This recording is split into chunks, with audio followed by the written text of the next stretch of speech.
Kennedy. We're here at Sundance Film Festival. Will you please tell everyone you're at the room live at Sundance Film Festival? Yes, I'm Rory Kennedy. I'm here at the room live at the Sundance Film Festival. Nice. All right. Well, tell us about your short. I'm really interested to hear why you were passionate to create this documentary, and also how long did it take? I mean, it's only 36 minutes, so how much footage did you take to condense in that time?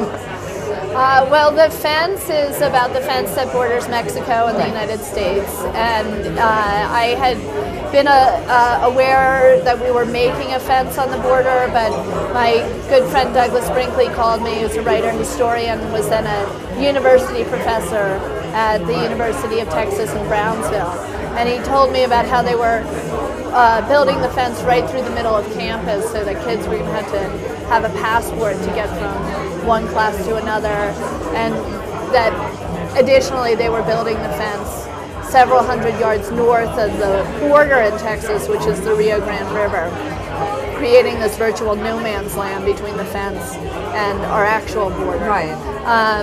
And then, as I got off the phone with him, I did more research and found that they were, in fact, just proposing to do a 700-mile fence on a 2,000-mile border. And so, when people aren't climbing over it or going under it, they simply walk around it, as you see in this clip. The fence goes between 5 and 8 feet deep in the ground. It's anywhere from 5 to 18 foot high, and it is filled with concrete. Is it scalable? Yeah, if you get a rope ladder, you could scale this. The easiest thing to do, frankly, is just, if you go about a mile down this road here, there is no fence. And so, rather than try and scale it here, they'll just go a mile down the road and walk across. The purpose of the fence was really to limit the number of immigrants coming into this country, the number of terrorists coming into this country, and the number of terrorists coming into the country over that border. But so far, it's proven ineffective on all of those fronts. The number of immigrants hasn't decreased since the fence was built. The number of drugs coming into this country hasn't decreased. There were, in any recent history, certainly since 9/11 and back into the 90s, there were no terrorists who came in through that border. And I think that if a terrorist did want to come into this country, through the border, they could simply walk around. There's other ways to get into the country. I think particularly when people are suffering so much and are facing so much hardship in this economy, for our government to be spending over $3 billion on a fence that's really ineffective. I think you'd find very few people who would defend the fence at this point. A lot of people had lawsuits too. And you wonder what the incentive was to support this effort. And what is the incentive? Through all your research and studying, what have you found? What was so effective? Why did they I think it was more about politics than it was about policy. And I think we get into trouble in this country when our politicians, both Democrats and Republicans in the film, shows that both sides of Congress supported this effort. It was supported by 73% of Congress. And they're continuing to support it in the economic stimulus package, just putting another $100 million in the virtual fence, which has been a flop. Wow. As well, after spending $600 million on that effort. So I do think that it's irresponsible for our legislators and policymakers to be using our tax dollars in this way when there's so many other problems, other issues and challenges that we're facing right now that I think could be more effectively spent.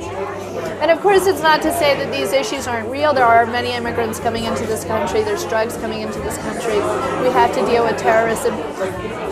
Those are real issues. The question is the fence the solution? And I think that the film shows pretty conclusively that it's not. So this is a short, 36 minutes long, correct? Yes. There's so much more that needs to be told about this story. Why only 36 minutes? We conceived of the film always as a short. I approached HBO with the idea of doing a shorter film on this subject, and they like that idea. And I think that there's a lot to be said for shorts. Mm-hmm. Tell me. They're short, Yeah. which is good. And when people have the ADD and they're on their Blackberries or they're on their computers, we were talking just a moment ago, and we're like, oh, we can watch it right after the interview.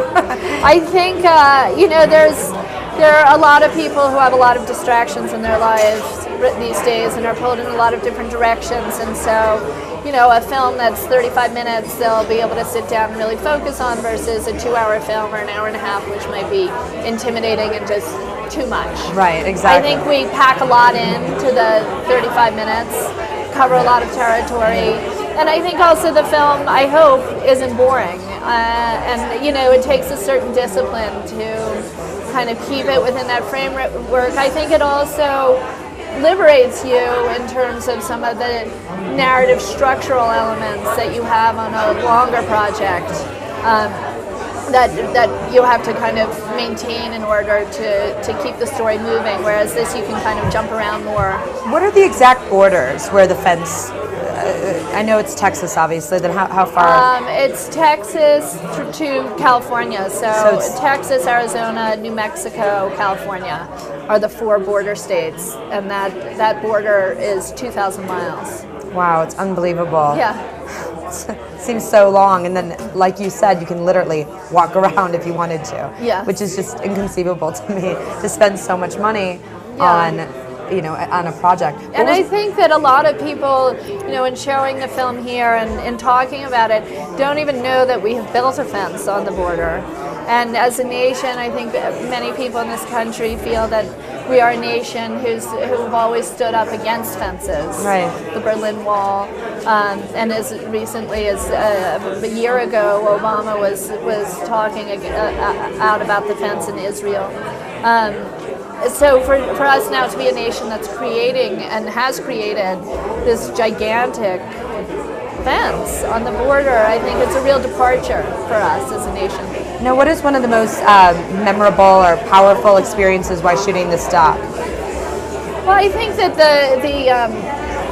the most powerful moments are, seeing the real tragedy behind the fence, because it is comical on some level when you see these circumstances where it's going through the university, where it's going through a golf course, and the golf course is in no man's land, where it's so ineffective, where people are walking over it. There are people driving over it.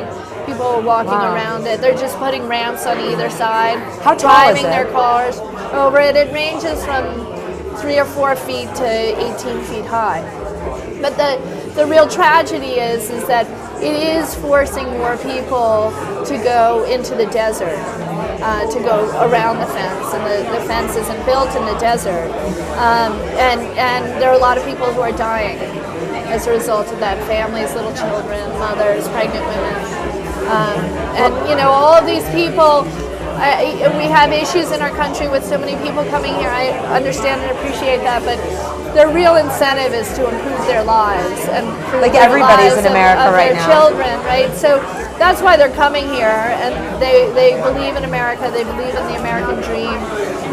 So it's hard to fault them for it on the one hand. So I think, really the solution should be a much more complex, nuanced, comprehensive immigration policy that recognizes that people are going to come to this country no matter what. Do you see a solution anytime soon?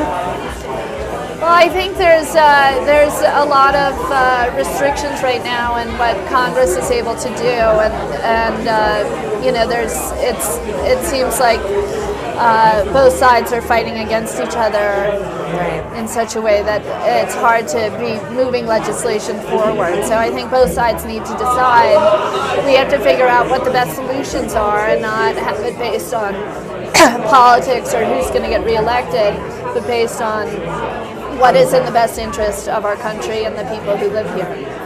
Is there anything else that you'd like to add or tell the world, and hopefully we can help get your message out?